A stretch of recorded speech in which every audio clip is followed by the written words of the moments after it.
केवल एक परमात्मा में श्रद्धा और समर्पण का संदेश देने वाली गीता सबको पवित्र करने का खुला आमंत्रण देती है।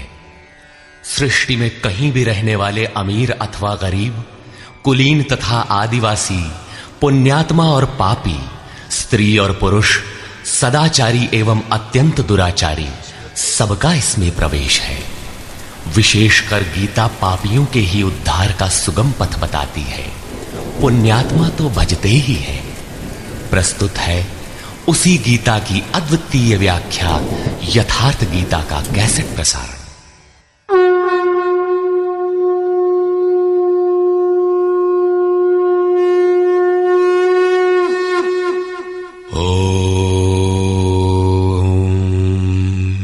श्री परमात्मने नमः। यथार्थ गीता श्रीमद् भगवत गीता अथ द्वितीयो अध्यायः। प्रथम अध्याय गीता की प्रवेशिका है, जिसमें आरंभ में पथिक को प्रतीत होने वाली उलझनों का चित्रण है। लड़ने वाले संपूर्ण कौरव पांडव थे, किंतु संशय का पात्र मात्र अर्जुन है। अनुराग ही अर्जुन है। इष्ट के अनुरूप राग ही पथिक को क्षेत्र क्षेत्रज्ञ के संघर्ष के लिए प्रेरित करता है। अनुराग आरंभिक स्तर है। पूज्य महाराज जी कहते थे, सदगृहस्थ आश्रम में रहते हुए ग्लानि होने लगे, अश्रुपात होता हो, कंठ अवरुद्ध होता हो, तो समझना कि यहीं से भजन आरंभ हो गया। अनुराग में ये सब कुछ आ जाता है। उसमें धर्म, नियम, सत्संग, भाव सभी विद्यमान होंगे। अनुराग के प्रथम चरण में पारिवारिक मोह बाधक बनता है। पहले सभी चाहते हैं कि हम उस परम सत्य को प्राप्त कर लें, किंतु आगे बढ़ने पर वो देखता है कि इन मधुर संबंधों का उच्छेद करना होगा। तब हताश हो जाता है। वो पहले से जो कुछ धर्म कर्म मानकर करता था, उतने में ही संतोष करने लगता है। अपने मोह की पुष्टि के लिए वो प्रचलित रूढ़ियों का प्रमाण भी प्रस्तुत करता है, जैसा अर्जुन ने किया कि कुल धर्म सनातन है। युद्ध से सनातन धर्म का लोप होगा, कुल क्षय होगा, स्वैराचार फैलेगा। ये अर्जुन का उत्तर नहीं था, बल्कि सद्गुरु के सान्निध्य से पूर्व की अपनाई गई एक कुरीति मात्र थी। इन्हीं कुरीतियों में फंसकर मनुष्य पृथक पृथक धर्म, अनेक संप्रदाय, छोटे बड़े गुट और असंख्य जातियों की रचना कर लेता है। कोई नाक दबाता है, कोई कान फाड़ता है। किसी के छूने से धर्म नष्ट होता है, तो कहीं रोटी पानी से धर्म नष्ट होता है। तो क्या अछूत या छूने वालों का दोष है? कदापि नहीं। दोष हमारे भ्रमदाताओं का है। धर्म के नाम पर हम कुरीति के शिकार हैं, इसलिए दोष हमारा है। महात्मा बुद्ध के समय में केश कंबल एक संप्रदाय था, जिसमें केश को बढ़ाकर कंबल की तरह प्रयोग करने को पूर्णता का मानदंड माना जाता था। कोई गोव्रतिक गाय की भांति रहने वाला था, तो कोई कुक्कुरव्रतिक कुत्ते की तरह खाने पीने रहने वाला था। ब्रह्म विद्या का इनसे कोई संबंध नहीं है। संप्रदाय और कुरीतियां पहले भी थीं, आज भी हैं। ठीक इसी प्रकार कृष्ण काल में भी संप्रदाय थे, कुरीतियां थीं। उनमें से एकाध कुरीति का शिकार अर्जुन भी था। उसने 4 तर्क प्रस्तुत किए। 1, ऐसे युद्ध से सनातन धर्म नष्ट हो जाएगा। 2, वर्ण संकर पैदा होगा। 3, पिंडोदक क्रिया लोप होगी। और 4, हम लोग कुलक्षय द्वारा महान पाप करने को उद्यत हुए हैं। इस पर योगेश्वर श्री कृष्ण ने कहा, संजय उवाच।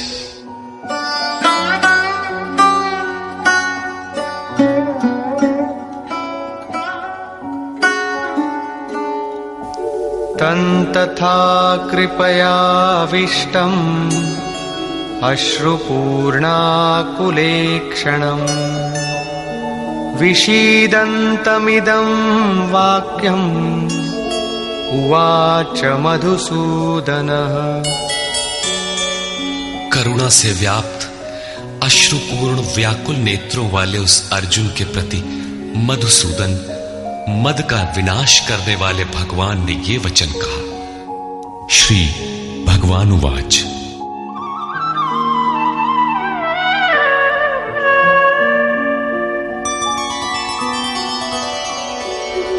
कुतस्त्वाकश्मलमिदं विषमे समुपस्थितम् अनार्यजुष्टमस्वर्ग्यम् अकीर्तिकरमर्जुन। अर्जुन, इस विषम स्थल में तुझे ये अज्ञान कहां से हो गया? विषम स्थल अर्थात जिसकी समता का सृष्टि में कोई स्थल है ही नहीं, पारलौकिक है लक्ष्य जिसका, उस निर्विवाद स्थल पर तुझे अज्ञान कहां से हुआ? अज्ञान क्यों? अर्जुन तो सनातन धर्म की रक्षा के लिए कटिबद्ध है। क्या सनातन धर्म की रक्षा के लिए प्राणपण से तत्पर होना अज्ञान है? श्री कृष्ण कहते हैं, हां, ये अज्ञान है। न तो संभावित पुरुषों द्वारा इसका आचरण किया गया है, न स्वर्ग ही देने वाला है और न ये कीर्ति को ही करने वाला है। सन्मार्ग पर जो दृढ़ता पूर्वक आरूढ़ है उसे आर्य कहते हैं। परिवार के लिए मरना मिटना यदि अज्ञान न होता तो महापुरुष उस पर अवश्य चले होते। यदि कुल धर्म ही सत्य होता तो स्वर्ग और कल्याण की निःश्रेणी अवश्य बनता। ये कीर्तिदायक भी नहीं है।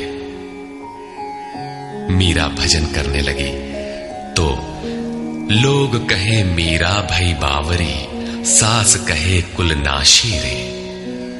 जिस परिवार, कुल और मर्यादा के लिए मीरा की सास बिलख रही थी, आज उस कुलवंती सास को कोई नहीं जानता, मीरा को विश्व जानता है।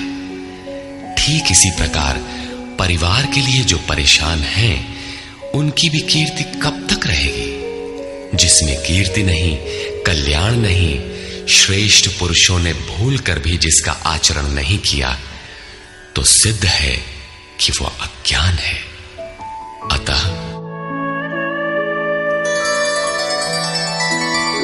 क्लैब्यमास्मगमः पार्थ नैतत्त्वय्युपपद्यते क्षुद्रं हृदय दौर्बल्यं त्यक्त्वोत्तिष्ठ परन्तप। अर्जुन, नपुंसकता को मत प्राप्त हो। क्या अर्जुन नपुंसक था? क्या आप पुरुष हैं? नपुंसक वो है जो पौरुष से हीन हो। सब अपनी समझ से पुरुषार्थ ही तो करते हैं। किसान रात दिन खून पसीना एक करके खेत में पुरुषार्थ ही तो करता है। कोई व्यापार में पुरुषार्थ समझता है तो कोई पद का दुरुपयोग करके पुरुषार्थी बनता है। जीवन भर पुरुषार्थ करने पर भी खाली हाथ जाना पड़ता है। स्पष्ट है कि यह पुरुषार्थ नहीं है। शुद्ध पुरुषार्थ है आत्मदर्शन। गार्गी ने याज्ञवल्क्य से कहा, नपुंसक पुमान ज्ञेयो यो न वेत्ति हृदि स्थितम पुरुषम स्वप्रकाशम तस्मानंदात्मानमव्ययम्। वो पुरुष होते हुए भी नपुंसक है जो हृदयस्थ आत्मा को नहीं पहचानता। वो आत्मा ही पुरुष स्वरूप स्वयं प्रकाश, उत्तम आनंद युक्त और अव्यक्त है। उसे पाने का प्रयास ही पौरुष है। अर्जुन, तू नपुंसकता को न प्राप्त हो, ये तेरे योग्य नहीं है। हे परम तप, हृदय की इस क्षुद्र दुर्बलता को त्याग कर युद्ध के लिए खड़ा हो। इस पर अर्जुन ने तीसरा प्रश्न प्रस्तुत किया। अर्जुन उवाच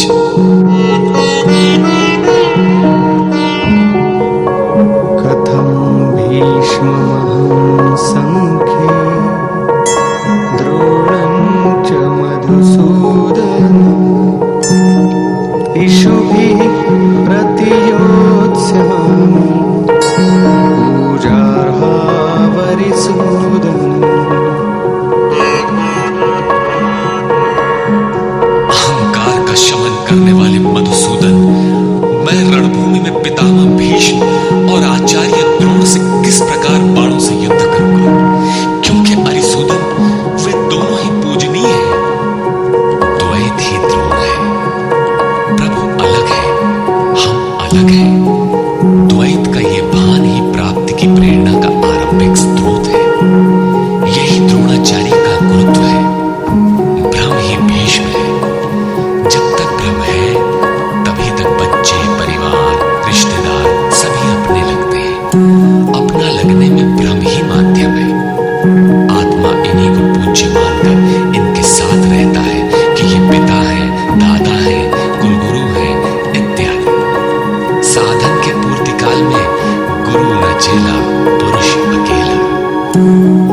न बंधुर न मित्रम गुरुर्नैव शिष्यः चिदानंद रूपः शिवोऽहं शिवोऽहं। जब चित्त उस परम आनंद में विलय हो जाता है तब न गुरु ज्ञानदाता और न शिष्य ग्रहण करता ही रह जाता है। यही परम की स्थिति है। गुरु का गुरुत्व प्राप्त कर लेने पर गुरुत्व एक जैसा हो जाता है। श्री कृष्ण कहते हैं, अर्जुन तू मुझ में निवास करेगा। जैसे श्री कृष्ण वैसा ही अर्जुन, और ठीक वैसा ही प्राप्ति वाला महापुरुष हो जाता है। ऐसी अवस्था में गुरु का भी विलय हो जाता है। गुरुत्व हृदय में प्रवाहित हो जाता है।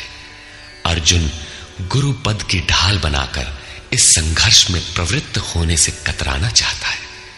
वो कहता है,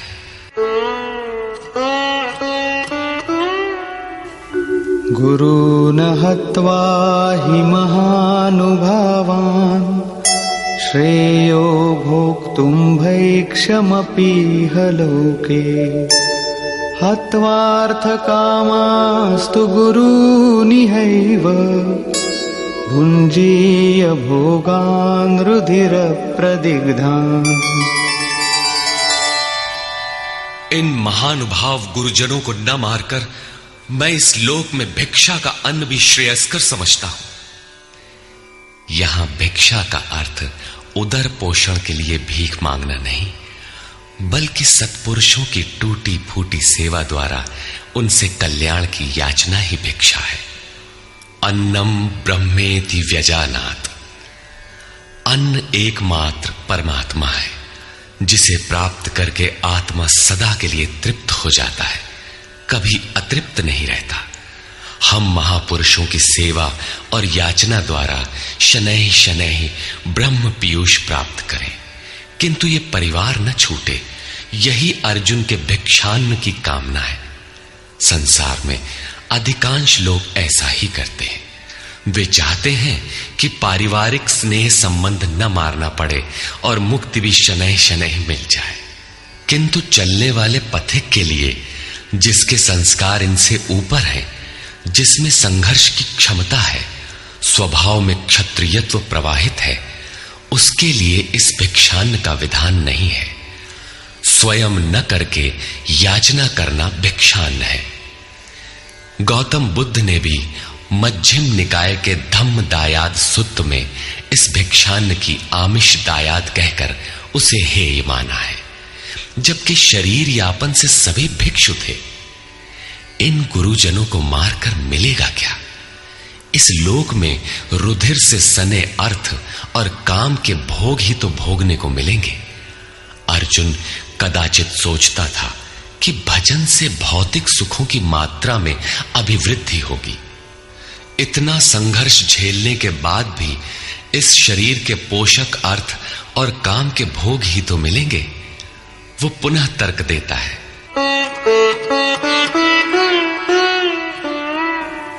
न चैतद्विद्मः कतरन्नो गरीयो यद्वा जयेम यदि वा नो जयेयुः यानेव हत्वा न जिजीविषामः तेव स्थिताः प्रमुखे धार्तराष्ट्राः। ये भी निश्चित नहीं है कि वो भोग मिलेगा ही। ये भी हम नहीं जानते कि हमारे लिए क्या करना श्रेयस्कर है, क्योंकि जो कुछ हमने कहा वो अज्ञान प्रमाणित हो गया। ये भी ज्ञात नहीं है कि हम जीतेंगे अथवा वे ही जीतेंगे। जिन्हें मारकर हम जीना भी नहीं चाहते, वे ही धृतराष्ट्र के पुत्र हमारे सामने खड़े हैं। अज्ञान रूपी धृतराष्ट्र से उत्पन्न मोह इत्यादि स्वजन समुदाय मिट ही जाएंगे, तब हम जीकर ही क्या करेंगे। अर्जुन पुनः सोचता है कि जो कुछ हमने कहा कदाचित ये भी अज्ञान हो, अतः प्रार्थना करता है।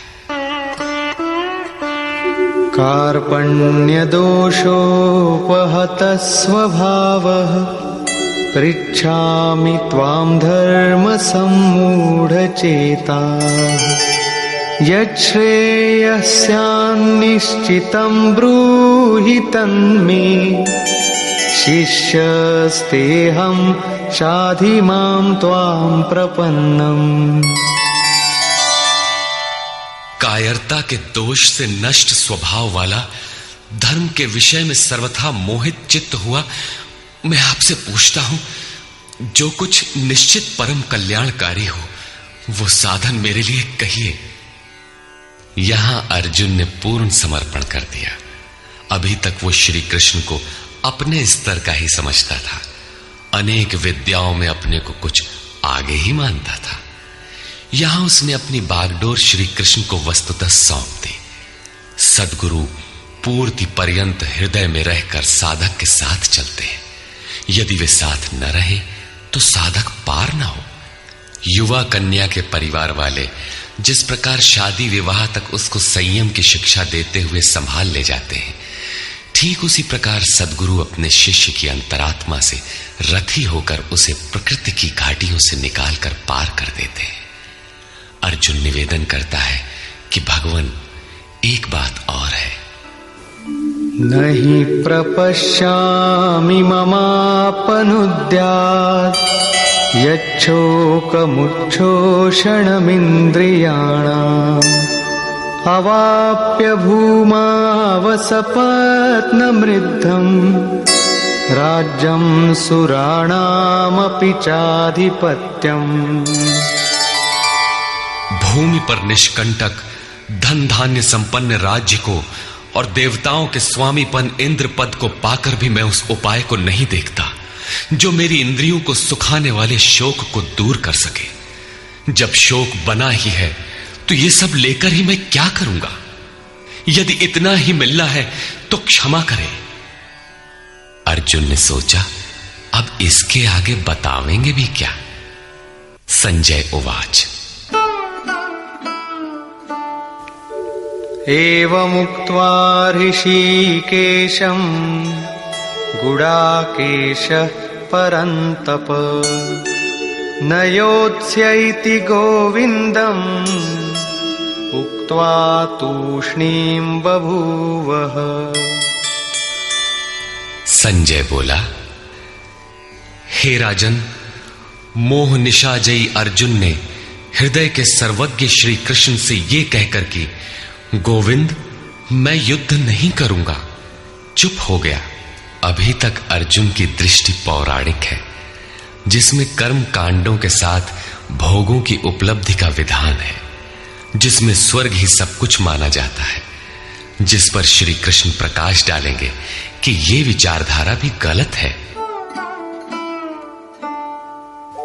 तमुवाच ऋषिकेशः प्रहसन्निव भारत सेनयोरुभयोर्मध्ये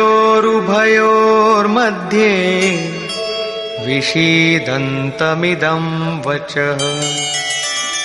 उसके उपरांत हे भरतवंशी धृतराष्ट्र, अंतर्यामी योगेश्वर श्री कृष्ण ने दोनों सेनाओं के बीच में उस शोक युक्त अर्जुन को हंसते हुए से ये वचन कहा।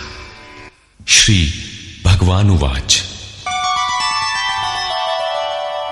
अशोचानन्वशोचस्त्वं प्रज्ञावादांश्च भाषसे गतासु न गतासूश्च नानुशोचन्ति पंडिताः। अर्जुन, तू न शोक करने योग्यों के लिए शोक करता है और पंडितों के से वचन कहता है, किंतु बुद्धि संपन्न पंडित जन जिनके प्राण चले गए हैं उनके लिए तथा जिनके प्राण नहीं गए हैं उनके लिए भी शोक नहीं करते। तू पंडितों जैसी बातें भर करता है, वस्तुतः ज्ञाता है नहीं, क्योंकि न त्वेवाहं जातु नासं न त्वन्नेमे जनाधिपाः न चैव न भविष्यामः सर्वे वयमतः परम्। न तो ऐसा ही है कि मैं अर्थात सद्गुरु किसी काल में नहीं था, अथवा तू अनुरागी अधिकारी अथवा जनाधिपाह राजा लोग अर्थात राजसी वृत्ति में पाए जाने वाला अहम नहीं था, और न ऐसा ही है कि आगे हम सब नहीं रहेंगे। सद्गुरु सदैव रहता है, अनुरागी सदैव रहते हैं। यहां योगेश्वर ने योग की अनादिता पर प्रकाश डालते हुए भविष्य में भी उसकी विद्यमानता पर बल दिया। मरने वालों के लिए शोक न करने के लिए कारण बताते हुए उन्होंने कहा, देहिनोऽस्मिन् यथा देहे कौमारं यौवनं जरा तथा देहान्तरप्राप्तिः धीरस्तत्र न मुह्यति। जैसे जीवात्मा की इस देह में कुमार, युवा और वृद्ध अवस्था होती है, वैसे ही अन्य अन्य शरीर प्राप्ति। इसलिए धीर पुरुष मोहित नहीं होता है। कभी आप बालक थे, शनैः शनैः युवा हुए, तब आप मर तो नहीं गए, पुनः वृद्ध हुए। पुरुष एक ही है। उसी प्रकार लेश मात्र भी दरार नए देह की प्राप्ति पर नहीं पड़ती। कलेवर का यह परिवर्तन तब तक चलेगा जब तक परिवर्तन से परे वस्तु नहीं मिल जाती। मात्रा स्पर्शास्तु कौन्तेय शीतोष्ण सुख दुःखदाः आगमापायिनो नित्याः तां स्थितिक्षस्व भारत। हे कुंती पुत्र, सुख दुख, सर्दी और गर्मी को देने वाले इंद्रियों और विषयों के संयोग तो अनित्य हैं, क्षण भंगुर हैं। अतः भरतवंशी अर्जुन, तू इसका त्याग कर। अर्जुन इंद्रिय और विषय के संयोग जन्य सुख का स्मरण करके ही विकल था। कुल धर्म, कुल गुरुओं की पूज्यता इत्यादि इंद्रियों के लगाव के अंतर्गत है। ये क्षणिक हैं, झूठे हैं, नाशवान हैं। विषयों का संयोग न सदैव मिलेगा और न सदैव इंद्रियों में क्षमता ही रहेगी। अतः अर्जुन, तू इनका त्याग कर, सहन कर। क्यों? क्या हिमालय की लड़ाई थी जो अर्जुन सर्दी सहन करता? अथवा क्या ये रेगिस्तान की लड़ाई है जहां अर्जुन गर्मी सहन करे? कुरुक्षेत्र जैसा कि लोग बाहर बताते हैं समशीतोष्ण स्थली है। कुल 18 दिन तो लड़ाई हुई, इतने में कहां जाड़ा गर्मी बीत गई। वस्तुतः सर्दी गर्मी, दुख सुख, मान अपमान का सहन करना एक योगी पर निर्भर करता है। यह हृदय देश की लड़ाई का चित्रण है। बाहर युद्ध के लिए गीता नहीं कहती। यह क्षेत्र क्षेत्रज्ञ का संघर्ष है, जिसमें आसुरी संपद का सर्वथा शमन कर परमात्मा में स्थिति दिलाकर दैवी संपद भी शांत हो जाती है। जब विकार है ही नहीं तो सजातीय प्रवृत्तियां किस पर आक्रमण करें? अतः पूर्णत्व के साथ वे भी शांत हो जाती हैं, इससे पहले नहीं। गीता अंतरदेश की लड़ाई का चित्रण है। इस त्याग से मिलेगा क्या? इससे लाभ क्या है? इस पर श्री कृष्ण कहते हैं, यम हि न व्यथयन्त्येते पुरुषं पुरुषर्षभ समदुःख सुखं धीरं सोमृतत्वाय कल्पते। क्योंकि हे पुरुष श्रेष्ठ, दुख सुख को समान समझने वाले जिस धीर पुरुष को इंद्रियों और विषयों के संयोग व्यथित नहीं कर पाते, वो मृत्यु से परे अमृत तत्व की प्राप्ति के योग्य हो जाता है। यहां श्री कृष्ण ने एक उपलब्धि अमृत की चर्चा की। अर्जुन सोचता था कि युद्ध के परिणाम में स्वर्ग मिलेगा या पृथ्वी, किंतु श्री कृष्ण कहते हैं कि न स्वर्ग मिलेगा और न पृथ्वी, बल्कि अमृत मिलेगा। अमृत क्या है? नासतो विद्यते भावो ना भावो विद्यते सतः उभयोरपि दृष्टोऽन्तः त्वनयोस्तत्त्वदर्शिभिः। अर्जुन, असत वस्तु का अस्तित्व नहीं है, वो है ही नहीं, उसे रोका नहीं जा सकता, और सत्य का तीनों काल में अभाव नहीं है, उसे मिटाया नहीं जा सकता।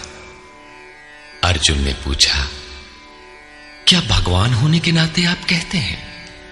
श्री कृष्ण ने बताया, मैं तो कहता ही हूं। इन दोनों का यह अंतर हमारे साथ साथ तत्वदर्शियों द्वारा भी देखा गया है। श्री कृष्ण ने वही सत्य दोहराया जो तत्वदर्शियों ने कभी देख लिया था। श्री कृष्ण भी एक तत्वदर्शी महापुरुष थे। परम तत्व परमात्मा का प्रत्यक्ष दर्शन करके उसमें स्थिति वाले तत्वदर्शी कहलाते हैं। सत और असत हैं क्या? इस पर कहते हैं, अविनाशी तु तद्विद्धि येन सर्वमिदं ततं विनाशमव्ययस्यास्य न कश्चित् कर्तुमर्हति। नाश रहित तो वो है जिससे ये संपूर्ण जगत व्याप्त है। इस अव्ययस्य अविनाशी का विनाश करने में कोई समर्थ नहीं है। किंतु इस अविनाशी अमृत का नाम क्या है? वो है कौन? अंतवंत इमे देहा नित्यस्योक्ता शरीरिणः अनाशिनो प्रमेयस्य तस्माद्युध्यस्व भारत। अविनाशी अप्रमेय नित्य स्वरूप आत्मा के ये सभी शरीर नाशवान कहे गए हैं। इसलिए भरतवंशी अर्जुन, तू युद्ध कर। आत्मा ही अमृत है, आत्मा ही अविनाशी है जिसका तीनों कालों में नाश नहीं होता। आत्मा ही सत है, शरीर नाशवान है, यही असत है जिसका तीनों कालों में अस्तित्व नहीं है। शरीर नाशवान है, इसलिए तू युद्ध कर। इस आदेश से यह स्पष्ट नहीं होता कि अर्जुन केवल कौरवों को मारे। पांडव पक्ष में भी तो शरीर ही खड़े थे। क्या पांडव के शरीर अविनाशी थे? यदि शरीर नाशवान है तो श्री कृष्ण किसकी रक्षा में खड़े थे? क्या अर्जुन कोई शरीरधारी था? शरीर जो असत है, जिसका अस्तित्व नहीं है, जिसे रोका नहीं जा सकता, क्या श्री कृष्ण उस शरीर की रक्षा में खड़े हैं? यदि ऐसा है तो वे भी अविवेकी और मूढ़ हैं, क्योंकि आगे श्री कृष्ण स्वयं कहते हैं कि जो केवल शरीर के लिए ही पचता है, श्रम करता है, वो अविवेकी और मूढ़ बुद्धि है। वो पापायु पुरुष व्यर्थ ही जीता है। अंततः अर्जुन कौन था? वस्तुतः अनुराग ही अर्जुन है। अनुरागी के लिए इष्ट सदैव रथी बनकर साथ में रहते हैं, सखा की भांति उसका मार्गदर्शन करते हैं। आप शरीर नहीं है, शरीर तो आवरण है, रहने का मकान है। उसमें रहने वाला अनुराग पूरित आत्मा है। भौतिक युद्ध मारने काटने से शरीरों का अंत नहीं होता। यह शरीर छूटेगा तो आत्मा दूसरा शरीर धारण कर लेगा। इसी संदर्भ में श्री कृष्ण कह चुके हैं कि जिस प्रकार बाल्यकाल से युवा या वृद्धावस्था आती है, उसी प्रकार देहांतर की प्राप्ति होती है। शरीर काटेंगे तो जीवात्मा नया वस्त्र बदल लेगा। शरीर संस्कारों के आश्रित है और संस्कार मन पर आधारित है। मन एव मनुष्याणाम कारणम बंध मोक्षयोः। मन का सर्वथा निरोध होना, अचल स्थिर ठहरना और अंतिम संस्कार का विलय एक ही क्रिया है। संस्कारों की सतह का टूट जाना ही शरीरों का अंत है। इसे तोड़ने के लिए आपको आराधना करनी होगी, जिसे श्री कृष्ण ने कर्म या निष्काम कर्मयोग की संज्ञा दी है। कृष्ण ने स्थान स्थान पर अर्जुन को युद्ध की प्रेरणा दी, किंतु एक भी श्लोक ऐसा नहीं है जो भौतिक युद्ध या मारकाट का समर्थन करता हो। यह युद्ध सजातीय विजातीय प्रवृत्तियों का है, अंतर्देश में है।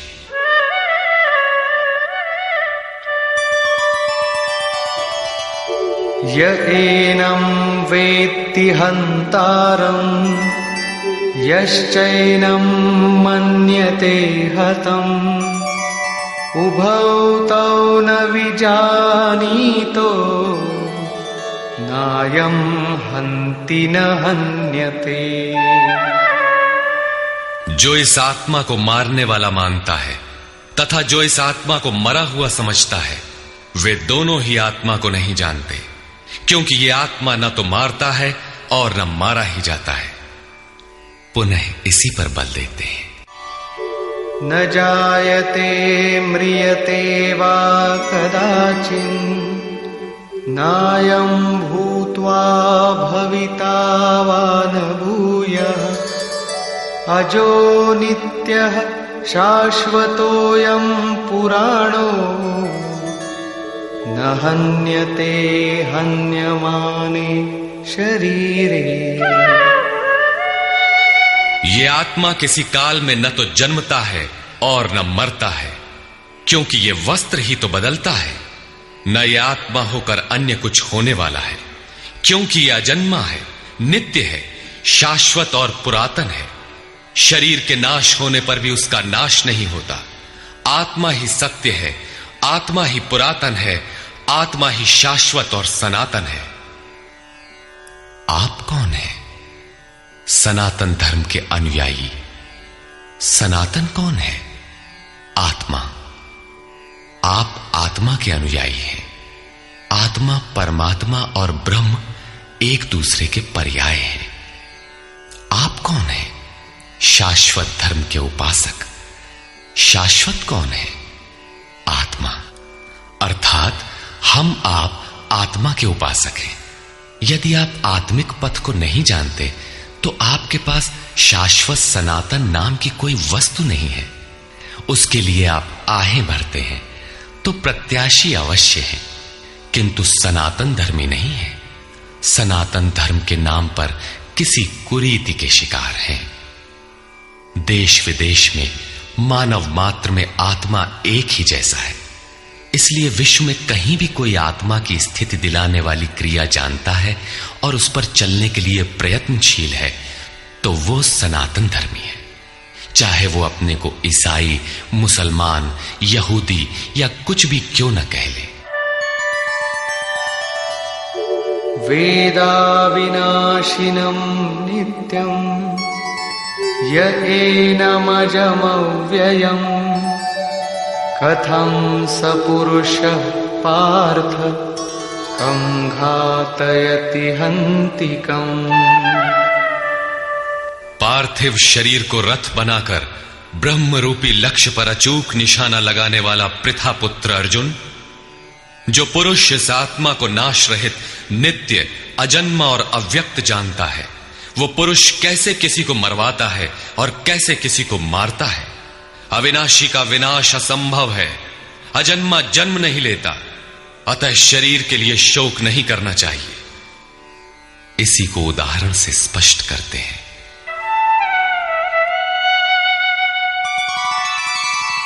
वासांसि जीर्णानि यथा विहाय नवानि गृह्णाति नरोपराणि तथा शरीराणि विहाय जीर्णान्यन्यानि संयाति नवानि देहि। जैसे मनुष्य जीर्णानि वासांसि, जीर्ण शीर्ण पुराने वस्त्रों को त्याग कर नए वस्त्रों को ग्रहण करता है, ठीक वैसे ही ये जीवात्मा पुराने शरीरों को त्याग कर दूसरे नए शरीरों को धारण करता है। जीर्ण होने पर ही नया शरीर धारण करना है तो शिशु क्यों मर जाते हैं? ये वस्त्र तो और विकसित होना चाहिए। वस्तुतः ये शरीर संस्कारों पर आधारित है। जब संस्कार जीर्ण होते हैं तो शरीर छूट जाता है। यदि संस्कार 2 दिन का है तो दूसरे दिन ही शरीर जीर्ण हो गया। इसके बाद मनुष्य एक श्वास भी अधिक नहीं जीता। संस्कार ही शरीर है। आत्मा संस्कारों के अनुसार नया शरीर धारण कर लेता है। अथा खलु ऋतुमयः पुरुषः यथा इहैव तथैव प्रेत्य भवति कृतं लोकम पुरुषोऽभिजायते। अर्थात ये पुरुष निश्चय ही संकल्पमय है। इस लोक में पुरुष जैसा निश्चय वाला होता है वैसा ही यहां से मरकर जाने पर होता है। अपने संकल्प से बनाए हुए शरीरों में पुरुष उत्पन्न होता है। इस प्रकार मृत्यु शरीर का परिवर्तन मात्र है। आत्मा नहीं मरता। पुनः इसकी अजरता अमरता पर बल देते हैं। नैनं छिन्दन्ति शस्त्राणि नैनं दहति पावकः न चैनं क्लेदयन्त्यापो न शोषयति मारुतः। अर्जुन, इस आत्मा को शस्त्रादि नहीं काटते। अग्नि इसे जला नहीं सकता, जल इसे गीला नहीं कर सकता और न वायु इसे सुखा ही सकता है।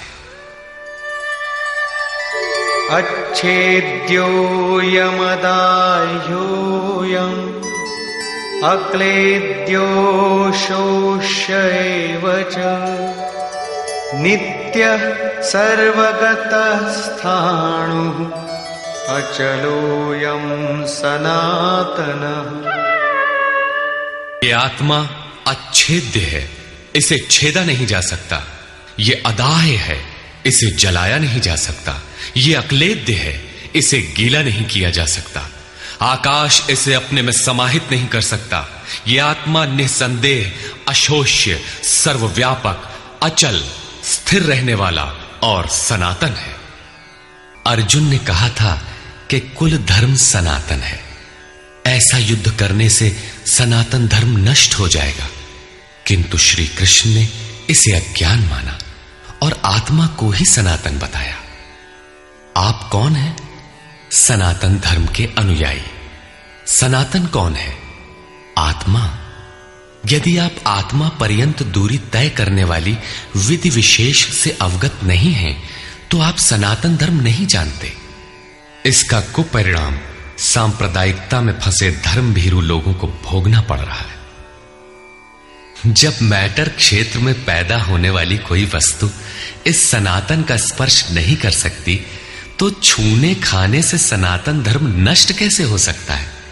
यह धर्म नहीं, एक कुरीति परिस्थिति थी जिससे भारत में सांप्रदायिक वैमनस्य बढ़ा और राष्ट्रीय एकता की आज भी समस्या बनी हुई है।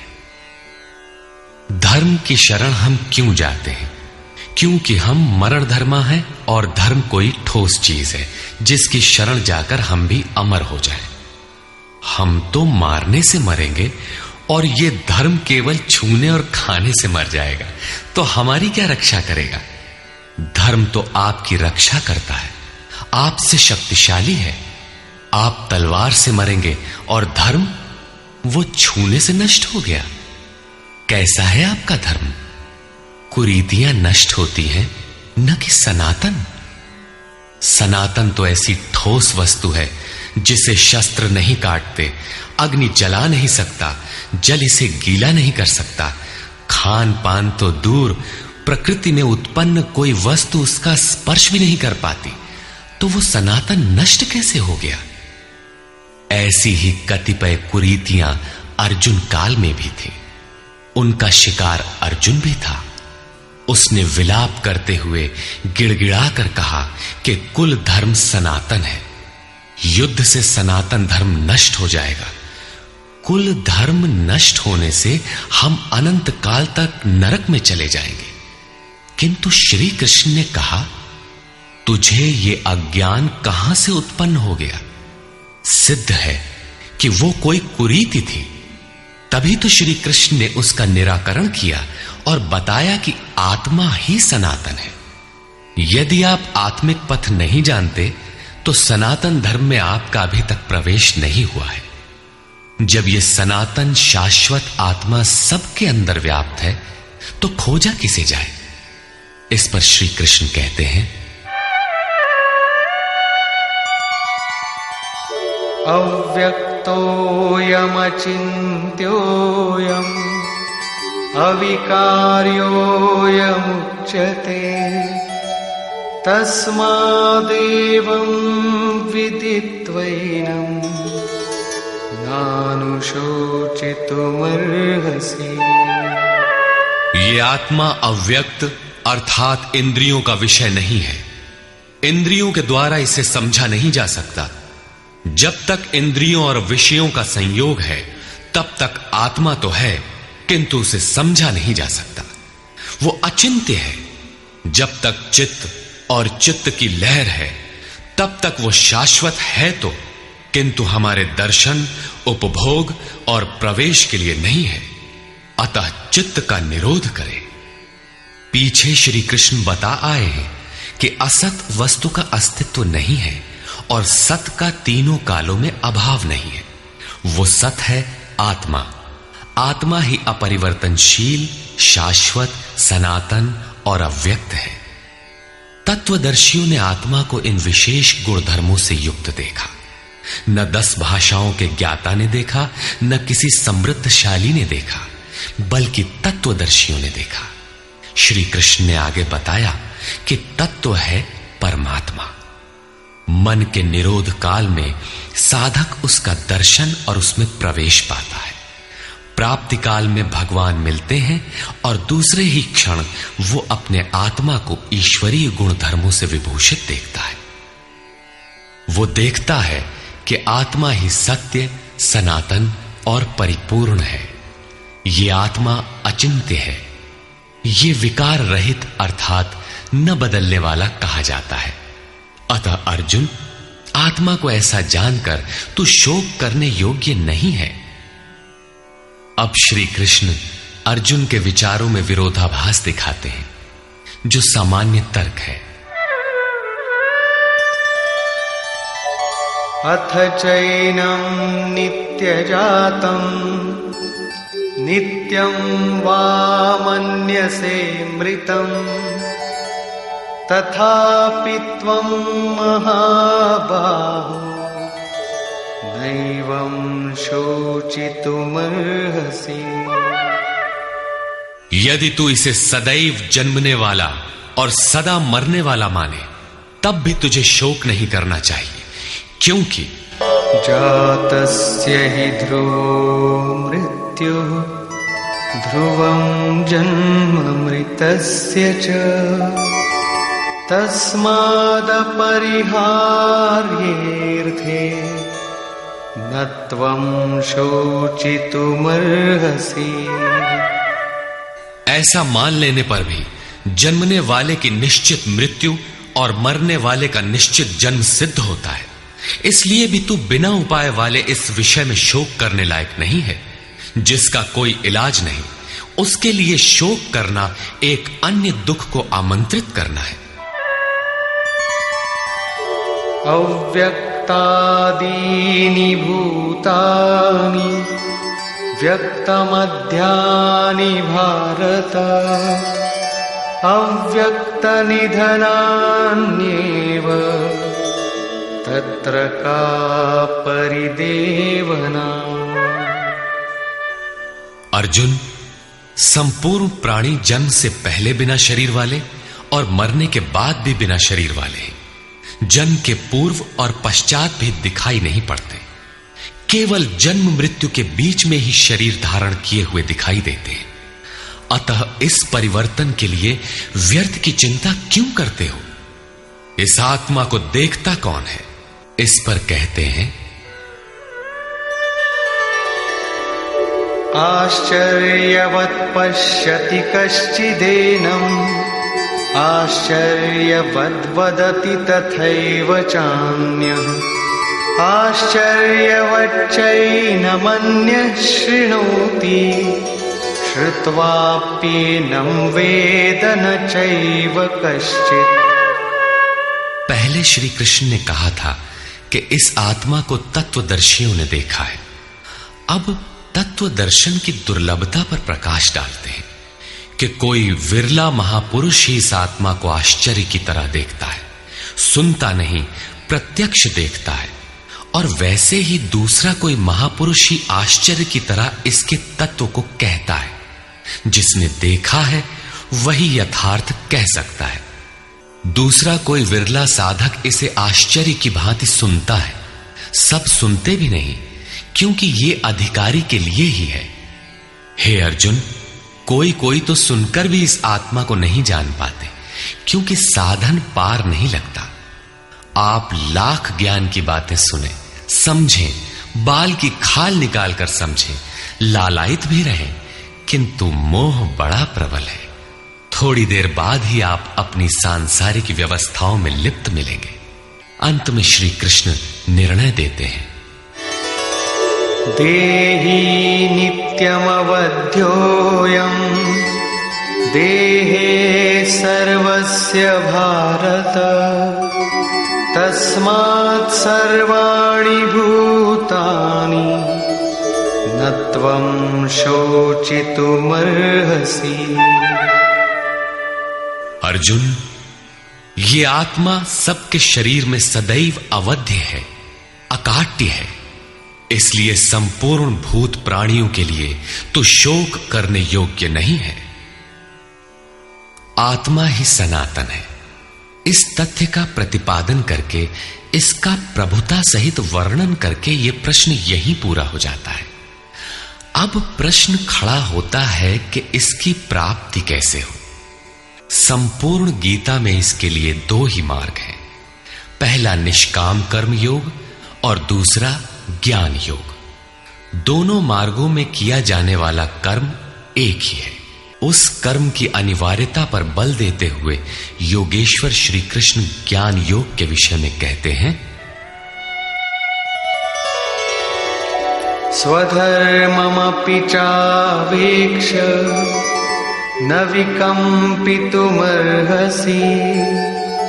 धर्म्याद्धियुद्धा श्रेयोऽन्यत् क्षत्रियस्य न विद्यते। अर्जुन, स्वधर्म देखकर भी तू भय करने योग्य नहीं है, क्योंकि धर्म संयुक्त युद्ध से बढ़कर अन्य कोई परम कल्याणकारी मार्ग क्षत्रिय के लिए नहीं है। अभी तक तो आत्मा शाश्वत है, आत्मा सनातन है, वही एकमात्र धर्म है कहा गया है। अब ये स्वधर्म कैसा? धर्म तो एकमात्र आत्मा ही है, वो तो अचल स्थिर है, तो धर्माचरण क्या? किंतु इस आत्म पथ में प्रवृत्त होने की क्षमता हर व्यक्ति की अलग अलग होती है। स्वभाव से उत्पन्न इस क्षमता को स्वधर्म कहा गया है। इसी एक सनातन आत्मिक पथ पर चलने वाले साधकों को महापुरुष ने स्वभाव से उनकी क्षमता के अनुसार 4 श्रेणियों में बांटा: शूद्र, वैश्य, क्षत्रिय और ब्राह्मण। साधना की प्रारंभिक अवस्था में प्रत्येक साधक शूद्र अर्थात अल्पज्ञ होता है। घंटों भजन में बैठने पर वो 10 मिनट भी अपने पक्ष में नहीं पाता। वो प्रकृति के माया जाल को काट नहीं पाता। इस अवस्था में महापुरुष की सेवा से उसके स्वभाव में सद्गुण आते हैं, वो वैश्य श्रेणी का साधक बन जाता है। आत्मिक संपत्ति ही स्थिर संपत्ति है। इसका वो शनैः शनैः संग्रह और गोपालन अर्थात इंद्रियों की सुरक्षा करने में सक्षम हो जाता है। काम, क्रोध इत्यादि से इंद्रियों की हिंसा होती है तथा विवेक, वैराग्य से इनकी सुरक्षा होती है, किंतु प्रकृति को निर्बीज करने की क्षमता उसमें नहीं होती। क्रमशः उन्नति करते करते साधक के अंतःकरण में तीनों गुणों को काटने की क्षमता अर्थात क्षत्रियत्व आ जाता है। इसी स्तर पर प्रकृति और उसके विकारों को नाश करने की क्षमता आ जाती है। इसलिए युद्ध यहीं से आरंभ होता है। क्रमशः साधन करके साधक ब्राह्मणत्व की श्रेणी में बदल जाता है। इस समय मन का शमन, इंद्रियों का दमन, धारावाही चिंतन, सरलता, अनुभव, ज्ञान इत्यादि लक्षण साधक में स्वाभाविक प्रवाहित होते हैं। इन्हीं के अनुष्ठान से चलकर क्रमशः वो ब्रह्म में प्रवेश पा जाता है, जहां वो ब्राह्मण भी नहीं रह जाता। विदेह राजा जनक की सभा में महर्षि याज्ञवल्क्य ने चाक्रायण, उशस्ति, कहोल, आरुणि, उद्यालक और गार्गी के प्रश्नों का समाधान करते हुए बताया कि आत्म साक्षात्कार का पूर्णतया संपादन करने वाला ही ब्राह्मण होता है। यह आत्मा ही लोक, परलोक और समस्त प्राणियों को भीतर से नियमित करता है।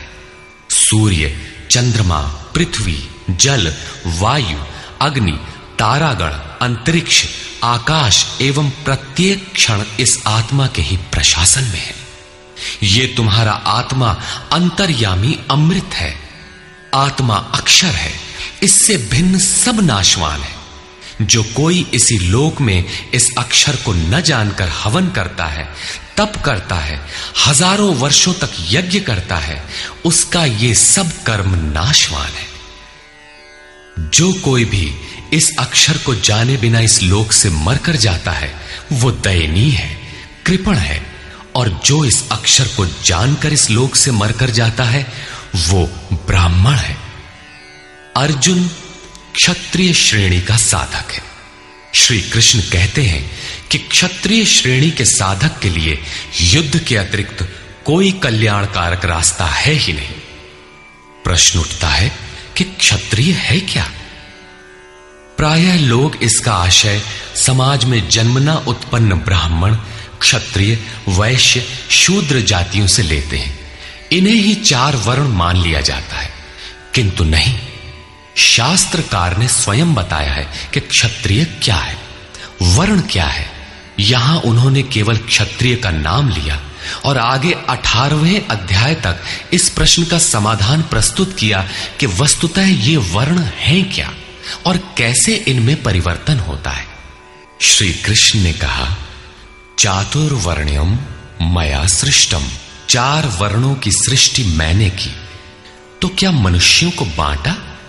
श्री कृष्ण कहते हैं कि नहीं, गुण कर्म विभागशः, गुणों के माध्यम से कर्म को 4 भागों में बांटा। यह देखना है कि वो कर्म क्या है जिसे बांटा गया। गुण परिवर्तनशील है। साधना की उचित प्रक्रिया द्वारा तामसी से राजसी और राजसी से सात्विक गुणों में प्रवेश मिलता जाता है। अंततः ब्राह्मण स्वभाव बन जाता है। उस समय ब्रह्म में प्रवेश दिला देने वाली सारी योग्यताएं उस साधक में रहती हैं। वर्ण संबंधी प्रश्न यहां से आरंभ होकर 18वें अध्याय में जाकर पूर्ण होता है। श्री कृष्ण की मान्यता है, श्रेयान् स्वधर्मो विगुणः परधर्मात् स्वनुष्ठितात्। स्वभाव से उत्पन्न इस धर्म में प्रवृत्त होने की क्षमता जिस स्तर की हो, भले ही वो गुण रहित शूद्र श्रेणी की हो, तब भी परम कल्याण करती है, क्योंकि आप क्रमशः वहीं से उत्थान करते हैं। उससे ऊपर वालों की नकल करके साधक नष्ट हो जाता है। अर्जुन क्षत्रिय श्रेणी का साधक था, इसलिए श्री कृष्ण कहते हैं कि अर्जुन, अपने स्वभाव से उत्पन्न योग्यता को देखकर, इस युद्ध में प्रवृत्त होने की अपनी क्षमता को देखकर भी तू भय करने योग्य नहीं है। इससे बढ़कर दूसरा कोई कल्याणकारी कार्य क्षत्रिय के लिए नहीं। इसी पर प्रकाश डालते हुए पुनः योगेश्वर कहते हैं, यदृच्छया चोपपन्नम् स्वर्गद्वारमपावृतम् सुखिनः क्षत्रियाः पार्थ लभन्ते युद्धमीदृशम्। पार्थिव शरीर को ही रथ बनाकर अचूक लक्ष्य वेदी अर्जुन, स्वतः प्राप्त स्वर्ग के खुले हुए द्वार रूपी इस युद्ध को भाग्यवान क्षत्रिय ही प्राप्त करते हैं। क्षत्रिय श्रेणी के साधक में तीनों गुणों को काट देने की क्षमता रहती है। उसके लिए स्वर्ग का द्वार खुला है, क्योंकि उसमें दैवी संपद पूर्णता अर्जित रहती है। स्वर में विचरने की उसमें क्षमता रहती है। यही खुला हुआ स्वर्ग का द्वार है। क्षेत्र क्षेत्रज्ञ के इस युद्ध को भाग्यवान क्षत्रिय ही पाते हैं, क्योंकि उनमें ही संघर्ष की क्षमता है। दुनिया में लड़ाइयां होती हैं, विश्व सिमट कर लड़ता है, प्रत्येक जाति लड़ती है, किंतु शाश्वत विजय जीतने वाले को भी नहीं मिलती। ये तो बदले हैं। जो जिसको जितना दबाता है, कालांतर में उसे भी उतना ही दबना पड़ता है। ये कैसी विजय है जिसमें इंद्रियों को सुखाने वाला शोक बना ही रहता है, अंत में शरीर भी नष्ट हो जाता है। वास्तविक संघर्ष तो क्षेत्र और क्षेत्रज्ञ का है, जिसमें एक बार विजय हो जाने पर प्रकृति का सदा के लिए निरोध और परम पुरुष परमात्मा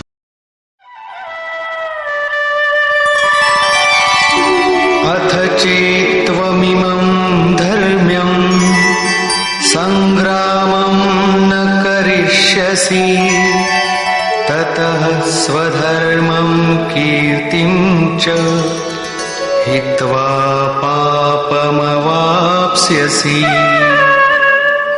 और यदि तू इस धर्मयुक्त संग्राम अर्थात शाश्वत सनातन परम धर्म परमात्मा में प्रवेश दिलाने वाला धर्म युद्ध नहीं करेगा, तो स्वधर्म अर्थात स्वभाव से उत्पन्न संघर्ष करने की क्षमता, क्रिया में प्रवृत्त होने की क्षमता को खोकर पाप अर्थात आवागमन और अपकीर्ति को प्राप्त होगा। अपकीर्ति पर प्रकाश डालते हैं। अकीर्तिं चापि भूतानि कथयिष्यन्ति ते व्ययाम् संभावितस्य चाकीर्तिः मरणादतिरिच्यते। सब लोग बहुत काल तक तेरी अपकीर्ति का कथन करेंगे। आज भी पदच्युत होने वाले महात्माओं में विश्वामित्र, पाराशर, निमि, श्रृंगी इत्यादि की गणना होती है। बहुत से साधक अपने धर्म पर विचार करते हैं, सोचते हैं कि लोग हमें क्या कहेंगे। ऐसा भाव भी साधना में सहायक होता है। इससे साधना में लगे रहने की प्रेरणा मिलती है। कुछ दूरी तक यह भाव भी साथ देता है। माननीय पुरुषों के लिए अपकीर्ति मरण से भी बढ़कर होती है। भयाद्रणादुपरतम् मौस्यन्ते त्वां महारथाः येषां च त्वं बहुमतो भूत्वा यास्यसि लाघवम्। जिन महारथियों की निगाह में तू बहुत माननीय होकर अब तुच्छता को प्राप्त होगा, वे महारथी लोग तुझे भय के कारण युद्ध से उपराम हुआ मानेंगे। महारथी कौन?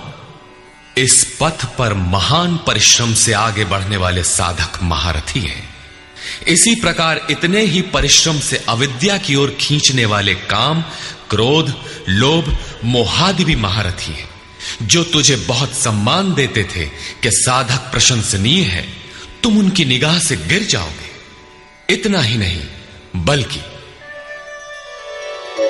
अवाच्यवादांश्च बहून् वदिष्यन्ति तवाहिताः निन्दन्तस्तव सामर्थ्यम् ततो दुःखतरं नु किम्।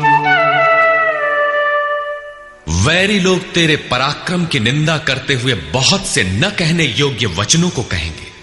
एक दोष आता है तो चारों ओर से निंदा और बुराइयों की झड़ी लग जाती है। न कहने योग्य वचन भी कहे जाते हैं। इससे बड़ा दुख क्या होगा? अतः अतो वा प्राप्स्यसि स्वर्गम् जित्वा वा भोक्ष्यसे महीम् तस्मादुत्तिष्ठ कौन्तेय युद्धाय कृतनिश्चयः। इस युद्ध में मरोगे तो स्वर्ग प्राप्त करोगे। स्वर में विचरने की क्षमता रहेगी।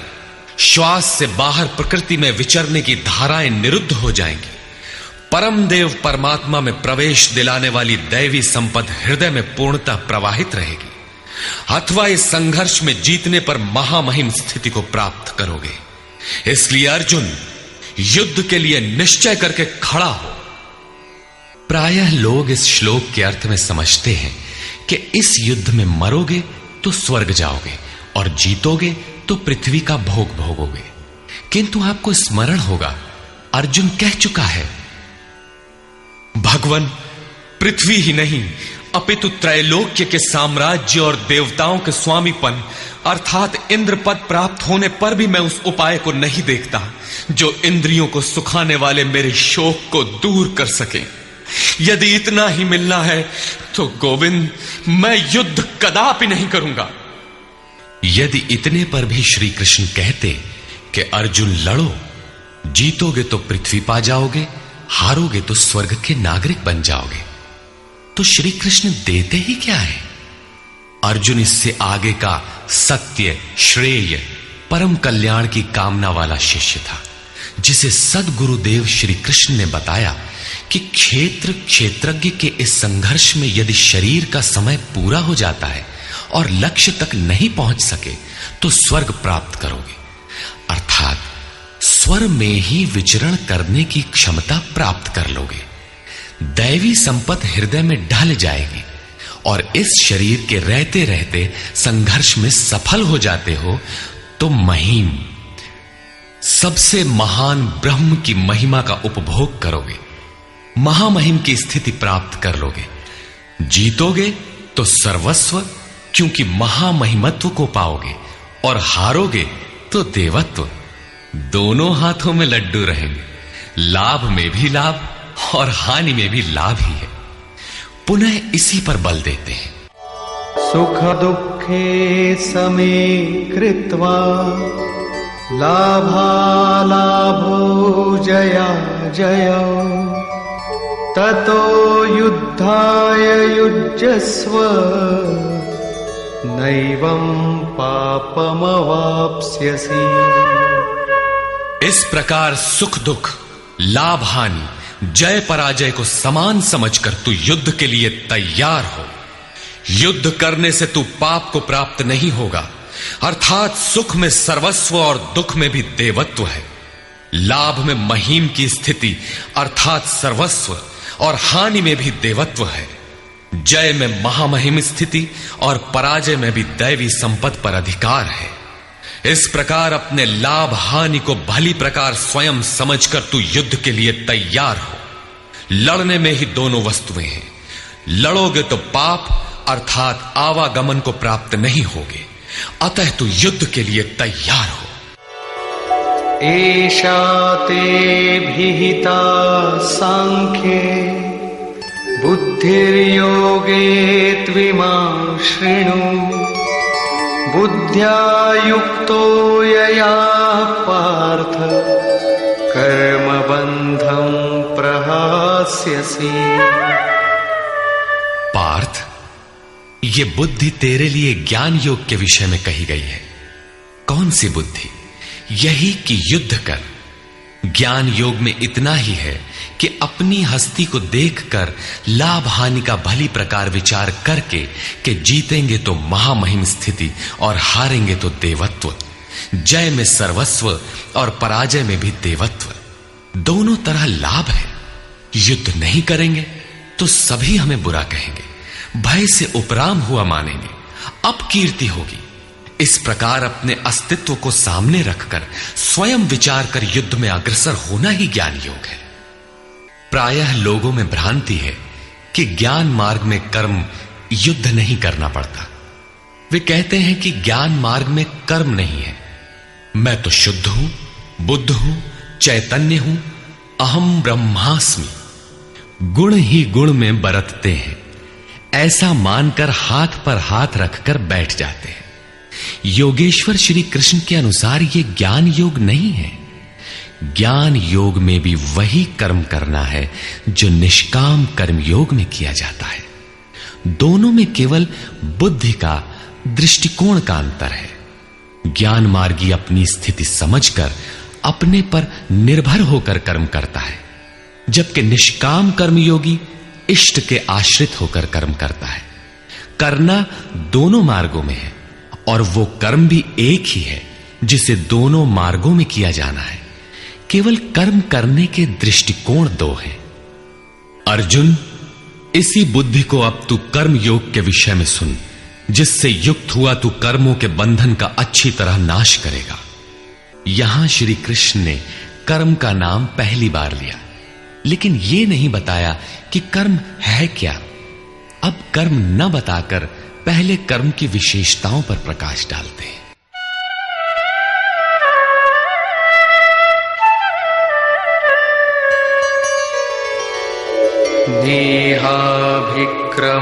नेहाभिक्रमनाशोऽस्ति प्रत्यवायो न विद्यते स्वल्पमप्यस्य धर्मस्य त्रायते महतो भयात्।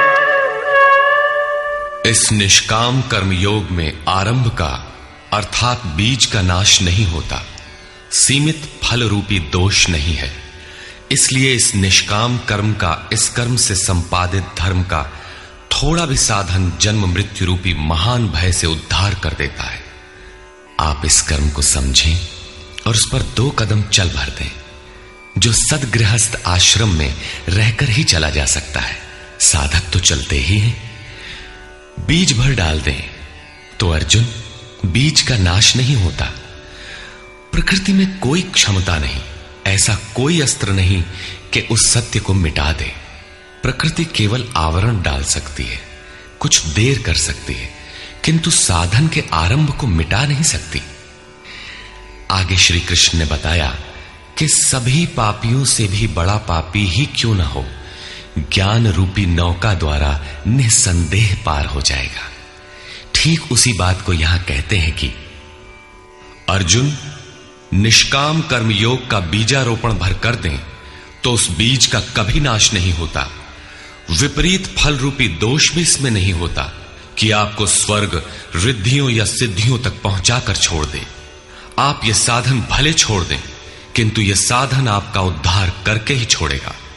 इस निष्काम कर्मयोग का थोड़ा सा भी साधन जन्म मृत्यु के महान भय से उद्धार कर देता है। अनेक जन्म संसिद्धस्ततो याति पराम गतिम। कर्म का यह बीजारोपण अनेक जन्म के पश्चात वहीं खड़ा कर देगा जहां परम धाम है, परम गति है। इसी क्रम में आगे कहते हैं, व्यवसायात्मिका बुद्धि एकेह कुरु नंदन बहुशाखा ह्यनन्ताश्च बुद्धयो व्यवसायिनाम्। अर्जुन, इस निष्काम कर्म योग में क्रियात्मक बुद्धि एक ही है, क्रिया एक है और परिणाम एक ही है। आत्मिक संपत्ति ही स्थिर संपत्ति है। इस संपत्ति को प्रकृति के द्वंद्व में शनैः शनैः अर्जित करना व्यवसाय है। यह व्यवसाय अथवा निश्चयात्मक क्रिया भी एक ही है। तब तो जो लोग बहुत सी क्रियाएं बताते हैं, क्या वे भजन नहीं करते? श्री कृष्ण कहते हैं, हां, वे भजन नहीं करते। उन पुरुषों की बुद्धि अनंत शाखाओं वाली होती है, इसलिए अनंत क्रियाओं का विस्तार कर लेते हैं। यामिमां पुष्पितां वाचं प्रवदन्त्य विपश्चितः वेदवादरताः पार्थ नान्यदस्तीति वादिनः कामात्मानः स्वर्गपरा जन्मकर्मफलप्रदाम् क्रियाविशेषबहुलां भोगैश्वर्यगतिं प्रति। पार्थ, वे कामात्मानः, कामनाओं से युक्त, वेदवादरताः, वेद के वाक्यों में अनुरक्त, स्वर्गपराः, स्वर्ग को ही परम लक्ष्य मानते हैं कि इसके आगे कुछ है ही नहीं। ऐसा कहने वाले अविवेकी जन जन्म मृत्यु रूपी फल देने वाली भोग और ऐश्वर्य की प्राप्ति के लिए बहुत सी क्रियाओं का विस्तार कर लेते हैं और दिखावटी शोभा युक्त वाणी में व्यक्त भी करते हैं। अर्थात अविवेकियों की बुद्धि अनंत भेदों वाली होती है। वे फल वाले वाक्य में ही अनुरक्त रहते हैं, वेद के वाक्यों को ही प्रमाण मानते हैं, स्वर्ग को ही श्रेष्ठ मानते हैं। उनकी बुद्धि बहुत सी भेदों वाली है, इसलिए अनंत क्रियाओं की रचना कर लेते हैं। वे नाम तो परम तत्व परमात्मा का ही लेते हैं, किंतु उसकी ओट में अनंत क्रियाओं का विस्तार कर लेते हैं। तो क्या अनंत क्रियाएं कर्म नहीं है?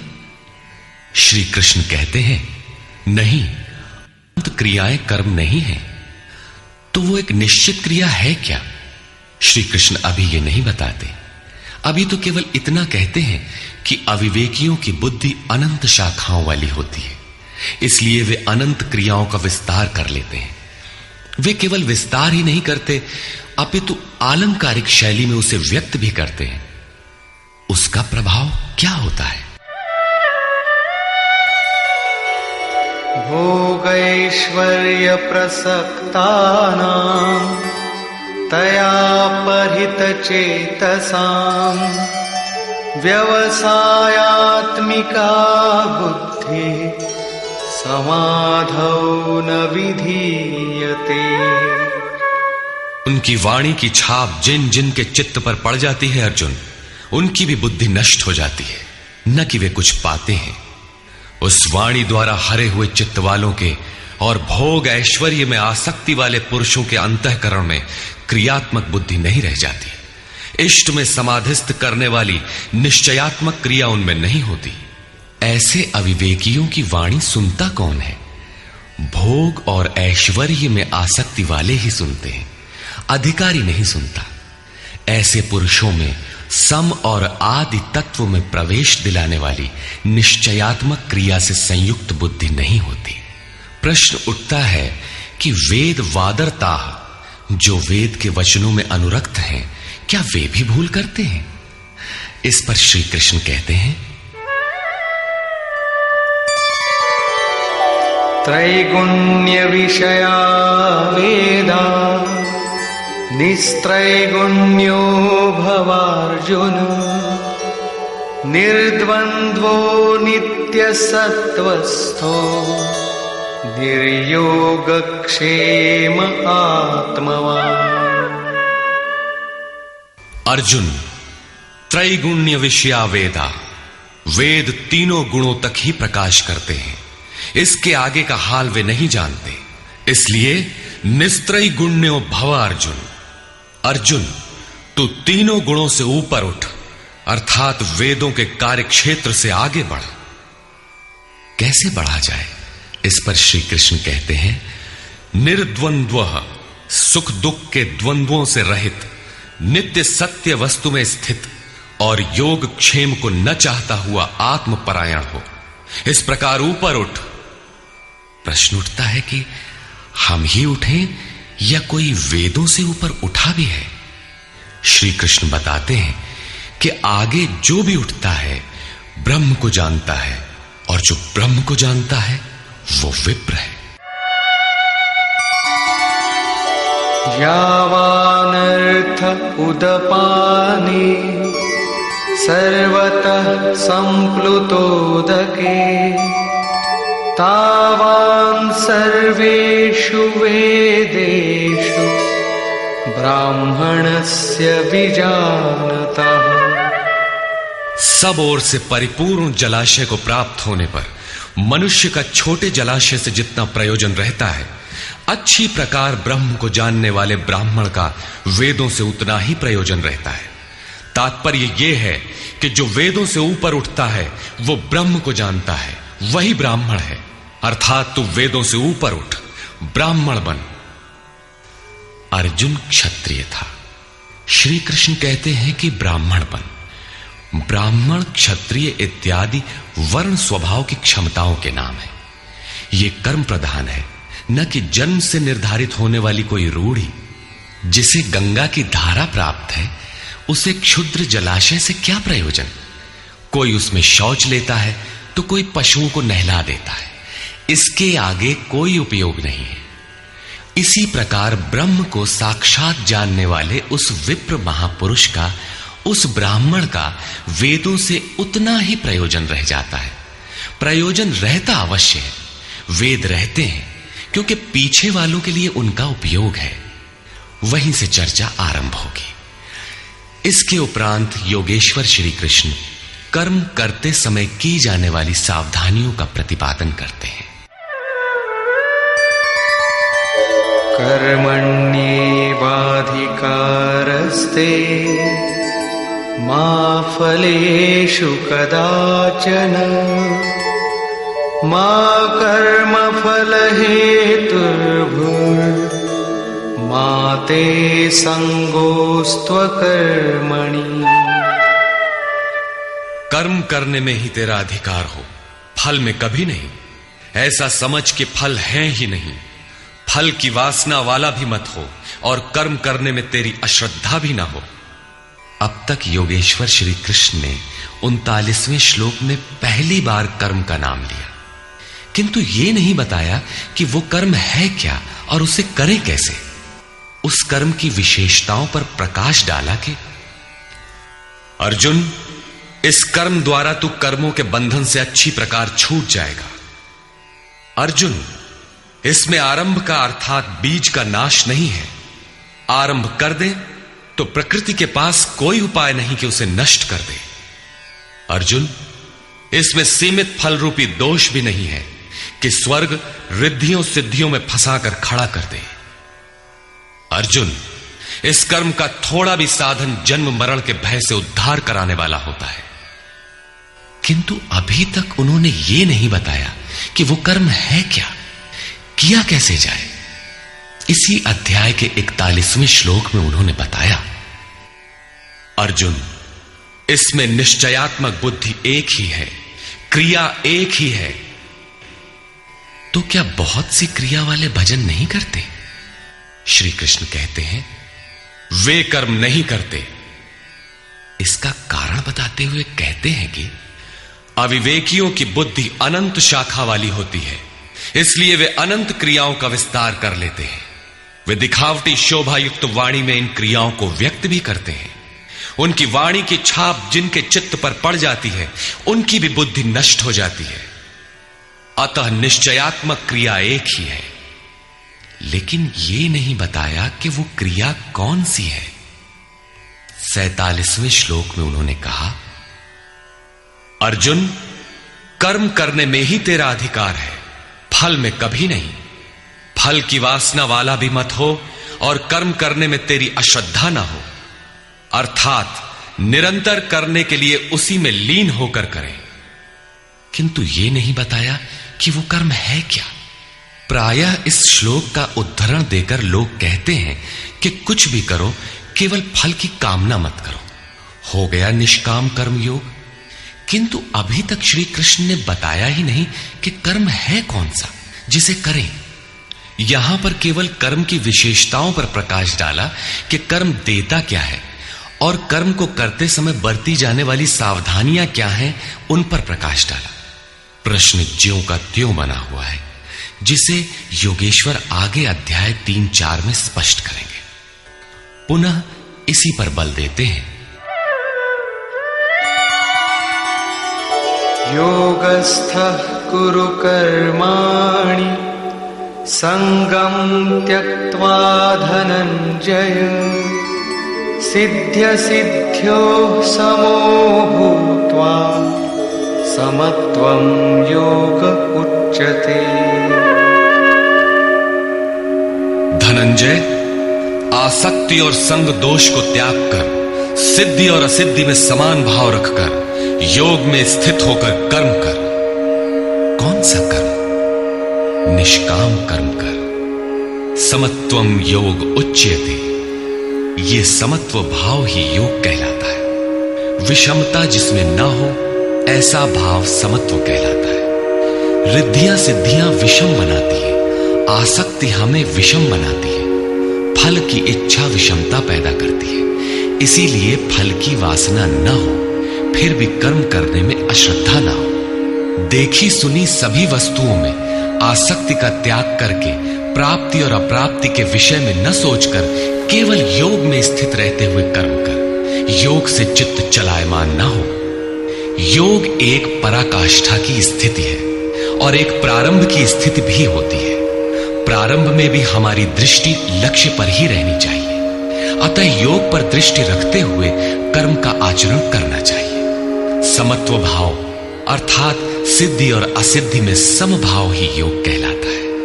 जिसको सिद्धि और असिद्धि विचलित नहीं कर पाती, विषमता जिसमें पैदा नहीं होती, ऐसा भाव होने के कारण यह समत्व योग कहलाता है। ये इष्ट से समत्व दिलाता है, इसीलिए इसे समत्व योग कहते हैं। कामनाओं का सर्वथा त्याग है, इसलिए इसे निष्काम कर्म योग कहते हैं। कर्म करना है, इसलिए इसे कर्म योग कहते हैं। परमात्मा से मेल कराता है, इसलिए इसका नाम योग अर्थात मेल है। इसमें बौद्धिक स्तर पर ध्यान रखना पड़ता है कि सिद्धि और असिद्धि में समभाव रहे, आसक्ति न हो, फल की वासना न आने पाए। इसलिए यही निष्काम कर्म योग बुद्धि योग भी कहा जाता है। दूरेण ह्यवरं कर्म बुद्धि योगात् धनंजय बुद्धौ शरणमन्विच्छ कृपणाः फलहेतवः। धनंजय, अवरम कर्म, निकृष्ट कर्म, वासना वाले कर्म बुद्धि योग से अत्यंत दूर है। फल की कामना वाले कृपण हैं। वे आत्मा के साथ उदारता नहीं बरतते। अतः समत्व बुद्धि योग का आश्रय ग्रहण कर। जैसी कामना है वैसा मिल भी जाए तो उसे भोगने के लिए शरीर धारण करना पड़ेगा। आवागमन बना है तो कल्याण कैसा? साधक को तो मोक्ष की भी वासना नहीं रखनी चाहिए, क्योंकि वासनाओं से मुक्त होना ही तो मोक्ष है। फल की प्राप्ति का चिंतन करने से साधक का समय व्यर्थ नष्ट हो जाता है और फल प्राप्त होने पर वो उसी फल में उलझ जाता है। उसकी साधना समाप्त हो जाती है। आगे वो भजन क्यों करे? वहां से वो भटक जाता है। इसलिए समत्व बुद्धि से योग का आचरण करें। ज्ञान मार्ग को भी श्री कृष्ण ने बुद्धि योग कहा था कि अर्जुन, ये बुद्धि तेरे लिए ज्ञान योग के विषय में कही गई। और यहां निष्काम कर्म योग को भी बुद्धि योग कहा गया।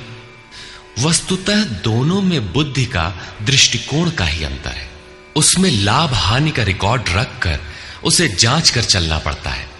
इसमें भी बौद्धिक स्तर पर समत्व बनाए रखना पड़ता है। इसलिए इसे समत्व बुद्धि योग कहा जाता है। इसलिए धनंजय, तू समत्व बुद्धि योग का आश्रय ग्रहण कर, क्योंकि फल की वासना वाले अत्यंत कृपण हैं।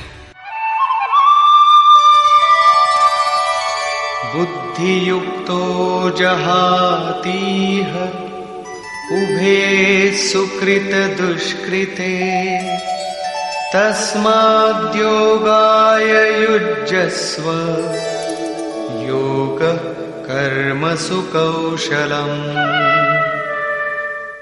समत्व बुद्धि युक्त पुरुष पुण्य पाप दोनों को ही इसी लोक में त्याग देता है, उनसे लिपायमान नहीं होता।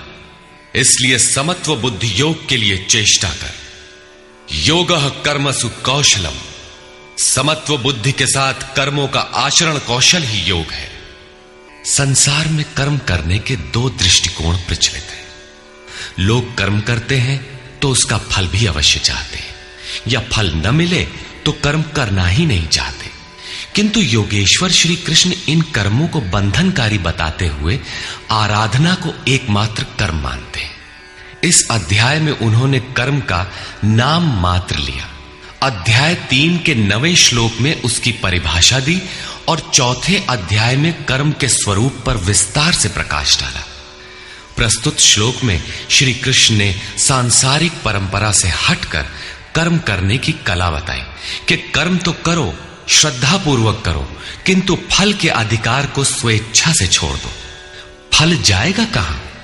यही कर्मों के करने का कौशल है। निष्काम साधक की समग्र शक्ति इस प्रकार कर्म में लगी रहती है। फिर भी जिज्ञासा स्वाभाविक है कि क्या सदैव कर्म ही करते रहना है या इसका कुछ परिणाम भी निकलेगा? इसे देखें। कर्मजं बुद्धियुक्ता हि फलं त्यक्त्वा मनीषिणः जन्मबन्धविनिर्मुक्ताः पदं गच्छन्त्यनामयम्। बुद्धि योग से युक्त ज्ञानी जन कर्मों से उत्पन्न होने वाले फल को त्याग कर जन्म और मृत्यु के बंधन से छूट जाते हैं। वे निर्दोष अमृतमय परम पद को प्राप्त होते हैं। अर्जुन की दृष्टि त्रिलोकी के साम्राज्य तथा देवताओं के स्वामीपन तक ही सीमित थी। इतने तक के लिए भी वो युद्ध में प्रवृत्त नहीं हो रहा था।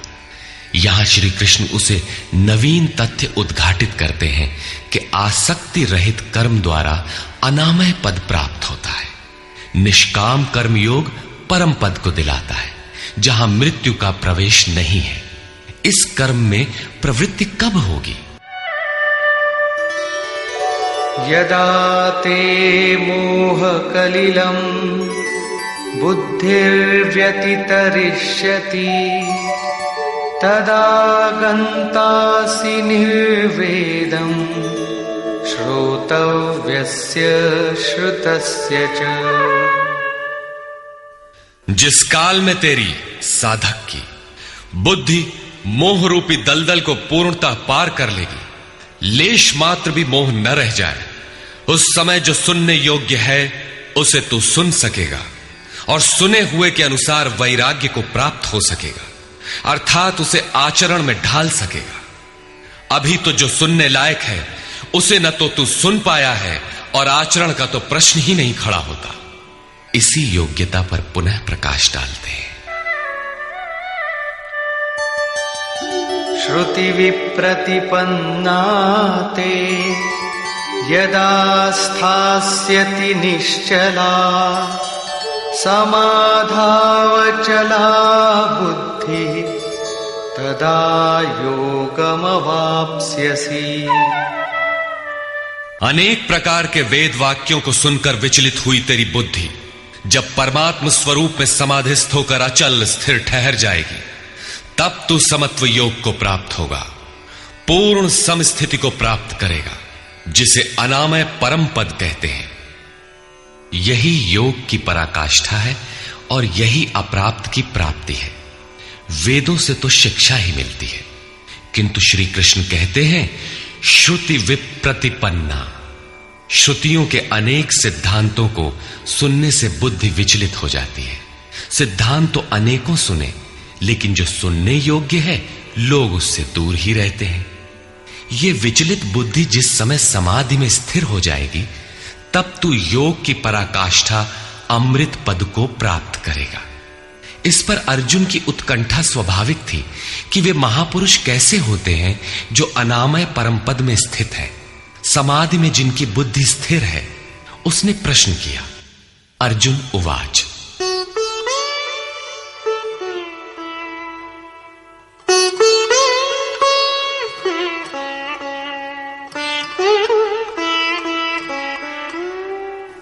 स्थितप्रज्ञस्य का भाषा समाधिस्थस्य केशव स्थितधिः किं प्रभाषेत किमासीत व्रजेत किम्।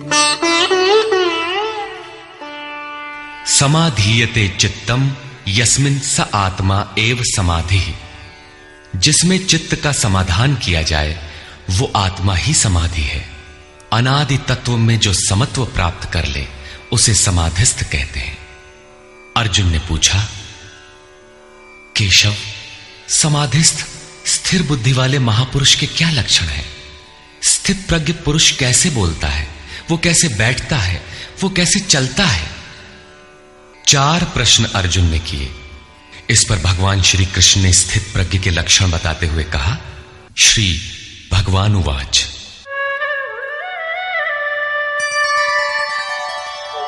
प्रजहाति यदा कामान् सर्वान् पार्थमनोगतान् आत्मन्येवात्मना तुष्टः स्थितप्रज्ञस्तदुच्यते। पार्थ, जब मनुष्य मन में स्थित संपूर्ण कामनाओं को त्याग देता है तब वो आत्मा से ही आत्मा में संतुष्ट हुआ स्थिर बुद्धि वाला कहा जाता है। कामनाओं के त्याग पर ही आत्मा का दिग्दर्शन होता है। ऐसा आत्माराम आत्मतृप्त महापुरुष ही स्थित प्रज्ञ है। दुःखेष्वनुद्विग्नमनाः सुखेषु विगतस्पृहः वीतरागभयक्रोधः स्थितधीर्मुनिरुच्यते। दैहिक, दैविक तथा भौतिक दुखों में जिसका मन उद्विग्न नहीं होता, सुखों की प्राप्ति में जिसकी स्पृहा दूर हो गई है तथा जिसके राग, भय और क्रोध नष्ट हो गए हैं, मननशीलता की चरम सीमा पर पहुंचा हुआ मुनि स्थित प्रज्ञ कहा जाता है। उसके अन्य लक्षण बताते हैं। यः सर्वत्रानभिस्नेहः तत्तत्प्राप्य शुभाशुभम् नाभिनन्दति न द्वेष्टि तस्य प्रज्ञा प्रतिष्ठिता। जो पुरुष सर्वत्र स्नेह रहित हुआ, शुभ अथवा अशुभ को प्राप्त होकर न तो प्रसन्न होता है और न द्वेष करता है, उसकी बुद्धि स्थिर है। शुभ वो है जो परमात्म स्वरूप में लगाता है, अशुभ वो है जो प्रकृति की ओर ले जाने वाला होता है। किंतु स्थित प्रज्ञ पुरुष अनुकूल परिस्थितियों से न प्रसन्न होता है और न प्रतिकूल परिस्थितियों से द्वेष करता है, क्योंकि प्राप्त होने योग्य वस्तु न उससे भिन्न है और न पतित करने वाले विकार ही उसके लिए है। अर्थात अब साधन से उसका अपना कोई प्रयोजन नहीं रहा। ऐसा व्यक्ति स्थित प्रज्ञ कहा जाता है। यदा संहरते चायं कूर्मोऽङ्गानीव सर्वशः इन्द्रियाणीन्द्रियार्थेभ्यः तस्य प्रज्ञा प्रतिष्ठिता। जिस प्रकार कछुआ अपने अंगों को समेट लेता है, ठीक वैसे ही ये पुरुष जब सब ओर से अपने अंगों को समेट लेता है तब उसकी बुद्धि स्थिर होती है। खतरे को देखते ही कछुआ जिस प्रकार अपने सिर और पैर समेट लेता है, ठीक इसी प्रकार जो पुरुष विषयों में विचरती हुई इंद्रियों को सब ओर से समेटकर हृदय देश में निरोध कर लेता है, उस काल में उस पुरुष की बुद्धि स्थिर होती है। किंतु ये तो एक दृष्टांत मात्र है। खतरे का एहसास मिटते ही कछुआ तो अपने अंगों को पुनः फैला देता है। क्या इसी प्रकार स्थित प्रज्ञ महापुरुष भी विषयों में रस लेने लगता है? इस पर कहते हैं, विषया विनिवर्तन्ते निराहारस्य देहिनः रसवर्जं रसोऽप्यस्य परं दृष्ट्वा निवर्तते। इंद्रियों द्वारा विषयों को न ग्रहण करने वाले पुरुषों के विषय तो निवृत्त हो जाते हैं, क्योंकि वे ग्रहण ही नहीं करते, किंतु उनका राग नहीं निवृत्त होता, आसक्ति लगी रहती है। संपूर्ण इंद्रियों को विषयों से समेटने वाले निष्काम कर्मी का राग भी परम दृष्टवा, परम तत्व परमात्मा का साक्षात्कार करके निवृत्त हो जाता है। महापुरुष कछुए की तरह अपनी इंद्रियों को विषयों में नहीं फैलाता। एक बार जब इंद्रियां सिमट गईं तो संस्कार ही मिट जाते हैं, पुनः वे नहीं निकलते। निष्काम कर्मयोग के आचरण द्वारा परमात्मा के प्रत्यक्ष दर्शन के साथ उस पुरुष का विषयों से राग भी निवृत्त हो जाता है। प्रायः चिंतन पथ में हठ करते हैं। हठ से इंद्रियों को रोककर वे विषय से तो निवृत्त हो जाते हैं, किंतु मन में उनका चिंतन राग लगा रहता है। ये आसक्ति परम दृष्टवा परमात्मा का साक्षात्कार करने के बाद ही निवृत्त होती है, इसके पूर्व नहीं। पूज्य महाराज जी इस संबंध में अपनी एक घटना बताया करते थे। गृह त्याग से पूर्व उन्हें 3 बार आकाशवाणियां हुई थी। हमने पूछा, महाराज जी आपको आकाशवाणी क्यों हुई, हम लोगों को तो नहीं हुई? तब इस पर महाराज जी कहे, हो ई शंका मोहू के बही रही, अर्थात ये संदेह मुझे भी हुआ था। तब अनुभव में आया कि मैं 7 जन्म से लगातार साधु हूं। 4 जन्म तो केवल साधुओं सा वेश बनाए, तिलक लगाए, कहीं विभूति पोते, कहीं कमंडलु लिए विचरण कर रहा हूं। योग क्रिया की जानकारी नहीं थी, लेकिन पिछले 3 जन्म से बढ़िया साधु हूं, जैसा होना चाहिए। मुझ में योग क्रिया जागृत थी। पिछले जन्म में पार लग चला था, निवृत्ति हो चली थी, किंतु 2 इच्छाएं रह गई थी, एक तो स्त्री और दूसरी गांजा। अंतर मन में इच्छाएं थीं, किंतु बाहर से हमने शरीर को दृढ़ रखा। मन में वासना लगी थी, इसलिए जन्म लेना पड़ा। जन्म लेते ही भगवान ने थोड़े ही समय में सब दिखा सुनाकर निवृत्ति दिला दी। 2-3 चटकना दिया और साधु बना दिया।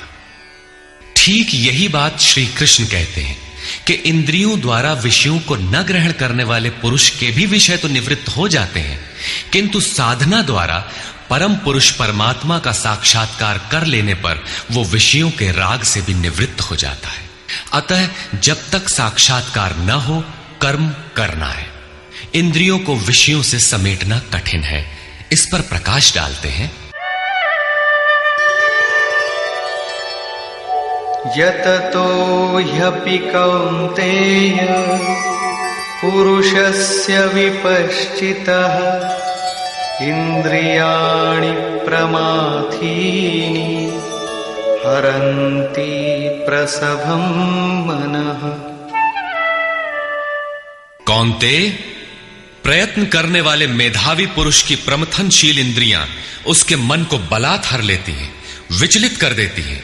इसलिए तानि सर्वाणि संयम्य युक्त आसीत मत्परः वशे हि यस्येन्द्रियाणि तस्य प्रज्ञा प्रतिष्ठिता।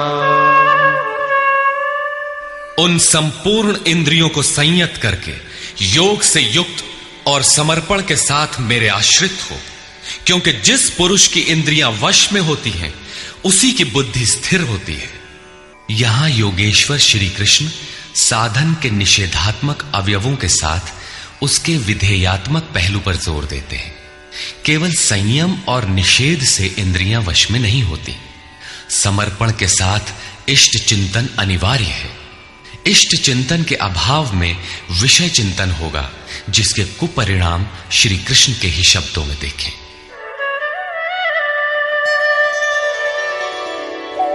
ध्यायतो विषयान् पुंसः सङ्गस्तेषूपजायते सङ्गात् संजायते कामः कामात् क्रोधोऽभिजायते।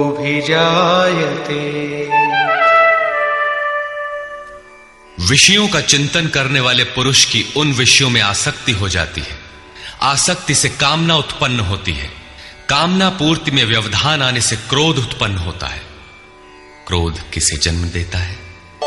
क्रोधाद् भवति सम्मोहः सम्मोहात् स्मृतिविभ्रमः स्मृतिभ्रंशात् बुद्धिनाशो बुद्धिनाशात् प्रणश्यति। क्रोध से विशेष मूढ़ता अर्थात अविवेक उत्पन्न होता है। नित्य अनित्य वस्तु का विचार नहीं रह जाता।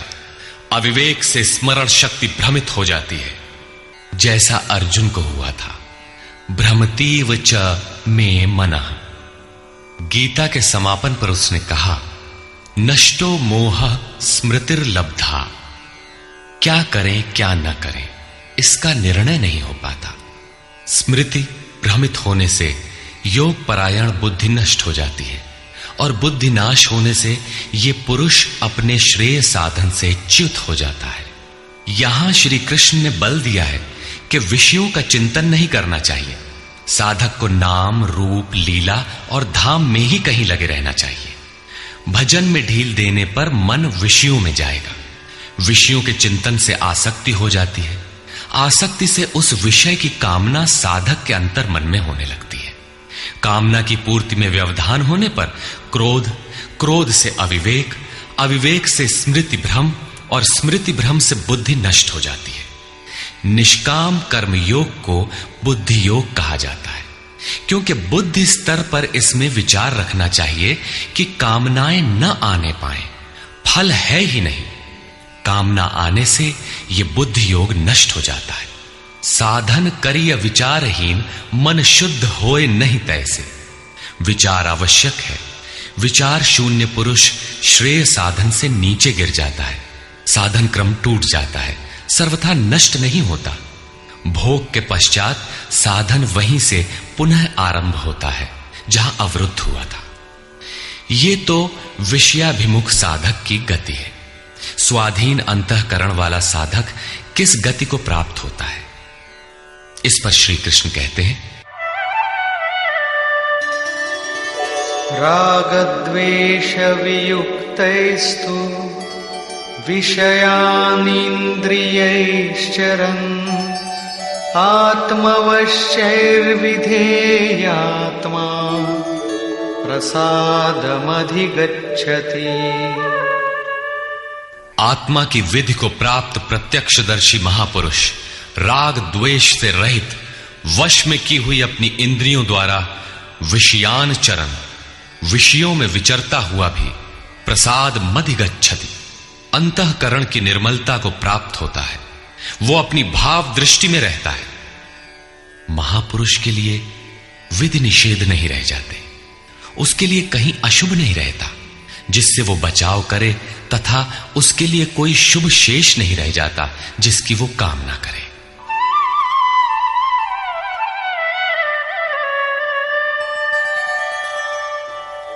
प्रसादे सर्वदुःखानां हानिरस्योपजायते प्रसन्नचेतसो याशु बुद्धिः पर्यवतिष्ठते। भगवान के पूर्ण कृपा प्रसाद भगवत्ता से संयुक्त होने पर इसके संपूर्ण दुखों का अभाव हो जाता है। दुखालयम अशाश्वतम, संसार का अभाव हो जाता है और उस प्रसन्न चित्त वाले पुरुष की बुद्धि शीघ्र ही अच्छी प्रकार स्थिर हो जाती है। किंतु जो योग युक्त नहीं है उनकी दशा पर प्रकाश डालते हैं। नास्ति बुद्धिरयुक्तस्य न चायुक्तस्य भावना न चाभावयतः शान्तिः अशान्तस्य कुतः सुखम्। योग साधन रहित पुरुष के अंतःकरण में निष्काम कर्मयुक्त बुद्धि नहीं होती। उस अयुक्त के अंतःकरण में भाव भी नहीं होता। भावना रहित पुरुष को शांति कहा और अशांत पुरुष को सुख कहा। योग क्रिया करने से कुछ दिखाई पड़ने पर ही भाव बनता है। जाने बिनु ना होई प्रतीति, भावना बिना शांति नहीं मिलती और शांति रहित पुरुष को सुख अर्थात शाश्वत सनातन की प्राप्ति नहीं होती। इंद्रियाणां हि चरतां यन्मनोनुविधीयते तदस्य हरति प्रज्ञां वायुर्नावमिवाम्भसि। जल में नाव को जिस प्रकार वायु हरण करके गंतव्य से दूर कर देता है, ठीक वैसे ही विषयों में विचरण करती हुई इंद्रियों में जिस इंद्रिय के साथ मन रहता है, वो एक ही इंद्रिय उस अयुक्त पुरुष की बुद्धि को हर लेती है। अतः योग का आचरण अनिवार्य है। क्रियात्मक आचरण पर श्री कृष्ण पुनः बल देते हैं। तस्माद्यस्य महाबाहो निगृहीतानि सर्वशः इन्द्रियाणीन्द्रियार्थेभ्यः तस्य प्रज्ञा प्रतिष्ठिता। इससे हे महाबाहो, जिस पुरुष की इंद्रियां इंद्रियों के विषयों से सर्वथा वश में की हुई होती हैं, उसकी बुद्धि स्थिर होती है। बाहु कार्य क्षेत्र का प्रतीक है। भगवान महाबाहु एवं आजानुबाहु कहे जाते हैं। वे बिना हाथ पैर के सर्वत्र कार्य करते हैं। उनमें जो प्रवेश पाता है या जो उसी भगवत्ता की ओर अग्रसर है, वो भी महाबाहु है। श्री कृष्ण और अर्जुन दोनों को महाबाहु कहा गया है। या निशा सर्वभूतानां तस्यां जागर्ति संयमी यस्यां जागृति भूतानि सा निशा पश्यतो मुनिः। संपूर्ण भूत प्राणियों के लिए वो परमात्मा रात्रि के तुल्य है, क्योंकि दिखाई नहीं देता, न विचार ही काम करता है, इसलिए रात्रि सदृश है। उस रात्रि में परमात्मा में संयमी पुरुष भली प्रकार देखता है, चलता है, जागता है, क्योंकि वहां उसकी पकड़ है। योगी इंद्रियों के संयम द्वारा उसमें प्रवेश पा जाता है। जिन नाशवान सांसारिक सुख भोग के लिए संपूर्ण प्राणी रात दिन परिश्रम करते हैं, योगी के लिए वही निशा है। रमा विलासु राम अनुरागी तजत बमन जिमि जन बड़ भागी। जो योगी परमार्थ पथ में निरंतर सजग और भौतिक ऐषणाओं से सर्वथा निष्प्रिय होता है, वही उस इष्ट में प्रवेश पाता है। वो रहता तो संसार में ही है, किंतु संसार का उस पर प्रभाव नहीं पड़ता। महापुरुष की इस रहनी का चित्रण देखें। आपूर्यमाणमचल प्रतिष्ठम् समुद्रमापः प्रविशन्ति यद्वत् तद्वत् कामायं प्रविशन्ति सर्वे स शान्तिमाप्नोति न कामकामी। जैसे सब ओर से परिपूर्ण अचल प्रतिष्ठा वाले समुद्र में नदियों के जल उसको चलायमान न करते हुए बड़े वेग से उसमें समा जाते हैं, ठीक वैसे ही परमात्मा में स्थित प्रज्ञ पुरुष में संपूर्ण भोग विकार उत्पन्न किए बिना समा जाते हैं।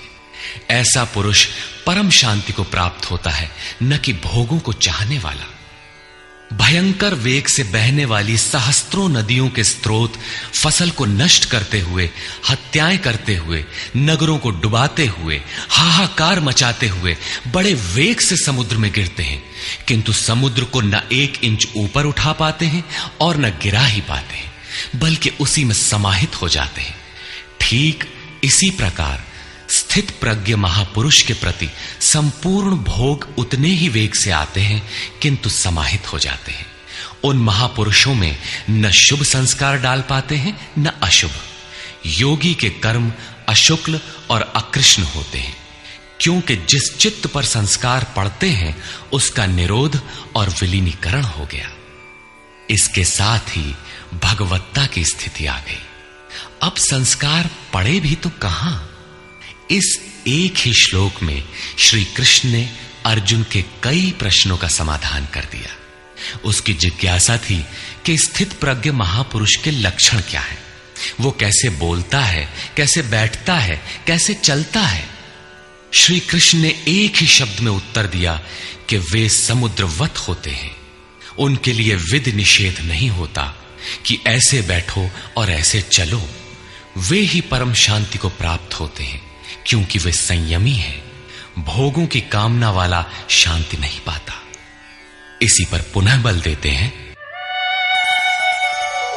विहाय कामान्यः सर्वान् पुमांश्चरति निःस्पृहः निर्ममो निरहंकारः स शान्तिमधिगच्छति। जो पुरुष संपूर्ण कामनाओं को त्याग कर निर्ममः, मैं और मेरे के भाव तथा अहंकार और स्पृहा से रहित होता हुआ बरतता है, वो उस परम शांति को प्राप्त होता है जिसके बाद कुछ भी पाना शेष नहीं रह जाता। एषा ब्राह्मी स्थितिः पार्थ नैनां प्राप्य विमुह्यति स्थित्वा स्यामन्तकालेऽपि ब्रह्मनिर्वाणमृच्छति।